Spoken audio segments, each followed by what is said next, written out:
మీరు రోబోటిక్ నీ రీప్లేస్మెంట్ చేయించుకోవాలనుకుంటున్నారా? అందరికీ నమస్కారం.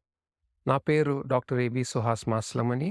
నేను ఒక ఆర్థోపెడిక్ సర్జన్, ఫెలోషిప్ ట్రైన్డ్. నా ఎక్స్‌పర్‌టీస్ రోబోటిక్ నీ రీప్లేస్మెంట్‌లో ఉంది. మీరు మీ ఫ్యామిలీలో ఎవరికన్నా నీ రీప్లేస్మెంట్ చేయించుకోవాలనుకుంటున్నారా? రోబోటిక్ చేయించుకోవాలనుకుంటున్నారా? Then come along with me on this journey. Robotic technology అన్నది ఇప్పుడు ప్రస్తుతమైన సమయంలో మనకి లేటెస్ట్ టెక్నాలజీ అవైలబుల్. మామూలుగా మనం కన్వెన్షనల్ సర్జరీ చేసినప్పుడు ఒక ఎక్స్‌రేనే చేస్తాము. రోబోటిక్ సర్జరీలో మనం ఒక సీటీ స్కాన్ చేసి దాని 3D మోడల్ క్రియేట్ చేస్తాము. దీని మీద మీ పర్టిక్యులర్ ఆర్థరైటిస్‌ని, పేషెంట్‌ని బట్టి ఒక పర్సనలైజ్డ్ ప్లాన్ క్రియేట్ చేయగలుగుతాము.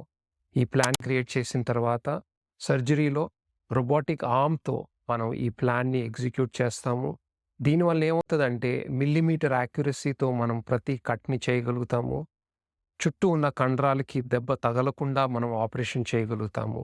దీనివల్ల చాలామంది పేషెంట్స్‌కి నొప్పి తక్కువ, వాళ్ళకి మడత ఎక్కువ రావడము, కండరాలకి దెబ్బ తగలడము, వాపు అన్నది చాలా తక్కువగా ఉంటది. దీనివల్ల రోబోటిక్ నీ రీప్లేస్మెంట్ చేసుకున్న పేషెంట్స్ త్వరగా నడవగలుగుతారు, నొప్పి లేకుండా నడవగలుగుతారు.